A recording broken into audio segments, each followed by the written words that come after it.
7 things you probably didn't know you need to know. I'm Jamie East and this is the Smart 7. Good morning, it's Thursday the 14th of May and a big happy birthday to George Lucas, Kate Blanchett and the man who knows when everybody's birthday is, Mark Zuckerberg. 7. As the UK slowly begins to unlock the lockdown, new Labour leader Sir Keir Starmer has been applying serious pressure to Boris at Prime Minister's questions over the government's handling of the COVID-19 crisis.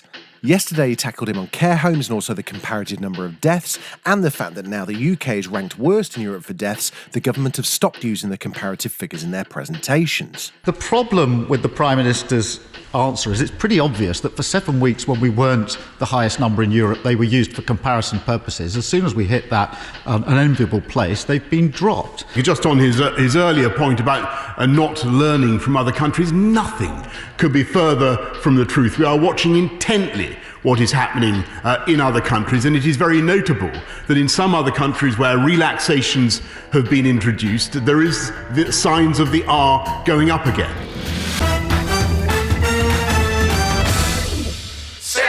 In the United States, as coronavirus continues to spread and the death toll reaches almost 85,000, Dr. Fauci had testified in front of the Senate, including his view that it was too early to safely reopen businesses and schools. However, noted virologist Donald J. Trump disagrees with him. I was surprised by his answer, actually, because, it's just, to me, it's not an acceptable answer, especially when it comes to schools. The only thing that would be acceptable, as I said, is professors, teachers, etc., over a certain age. I think they ought to take it easy for another few weeks, 5 weeks, 4 weeks, who knows, whatever it may be. It's hard to disagree with the viewpoint of Robert De Niro, who popped up on Newsnight, not playing Jeremy Paxman, but as a guest live from New York. No, he doesn't care. He doesn't care for those people, and the people who he pretends to care about are the people he has the most disdain for, because he could care less about them. They might like to tell themselves that or delude themselves, but he doesn't care about that. But I'm asking you why you think your country then can democratically elect somebody that you call a con artist and a scam. I think The Apprentice had something to do with it, because they set up this show with this guy to make him look like he's like a big shot. He really isn't. He just it's all fake.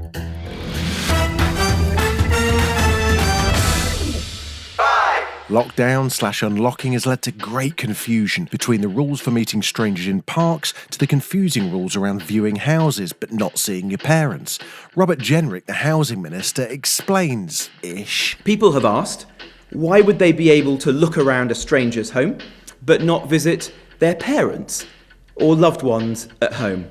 Now, I understand why this may seem confusing at first glance, especially when people have been separated from their loved ones for so long. But our guidelines make clear that in the first instance, viewings should happen virtually. When viewings do happen in person, we've set out a clear plan to ensure the safety of everybody involved in the property itself. Oh, by the way, building sites are going to be allowed to operate until... Shut up! 9 p.m. now. Oh, sorry, Governor. Great.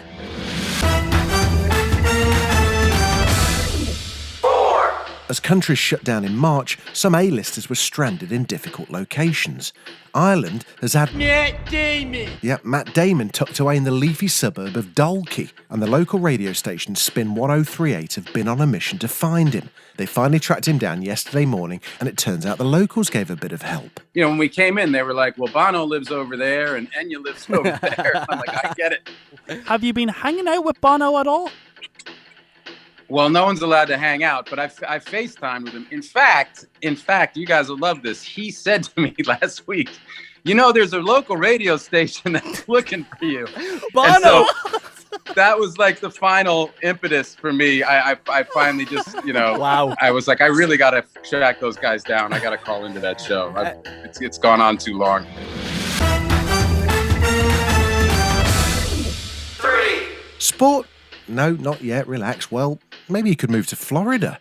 I know they've got the Magic Kingdom, but I'm not really sure on what basis sports teams would be safe playing in one of the states that really hasn't handled the virus well at all. Here's the Florida governor and a man who went viral for his inability to put on a mask, Ron DeSantis. All these professional sports are going to be welcome in Florida. That may not be the case in every other state in this country, as we've seen. And so what I would tell commissioners of leagues is, if you have a team in an area where they just won't let them operate, we'll find a place for you here in the state of Florida because we think it's important and we know that it can be done safely.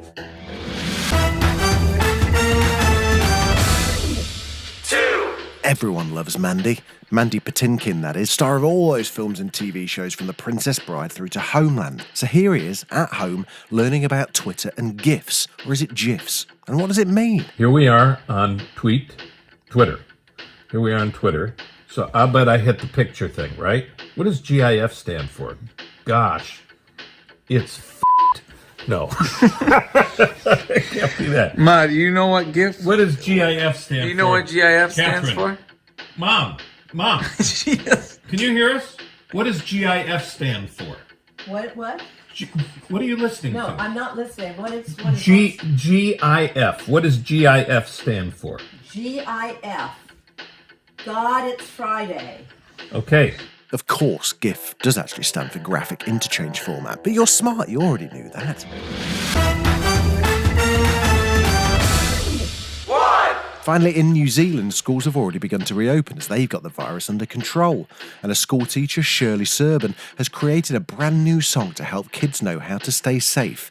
It's called Moist Breath Zone. The word moist has always been a challenge, but here's a song that makes it oddly catchy. You get the idea. Will it go viral? Have a listen. I know you love my company, but I need my own space. You're not my shadow stuck to me. Please get out of my face. I'm glad to see you, but please leave me alone. If you need to cough, use your elbow. When you're feeling sick, you gotta stay at home and stay out of my moist breath zone. This has been the Smart 7. Stay safe, stay distant, and please wash those hands. We are on Alexa now. You can enable the Smart 7 and add us as a flash briefing. We're back tomorrow at 7. Please like and subscribe wherever you get your podcasts.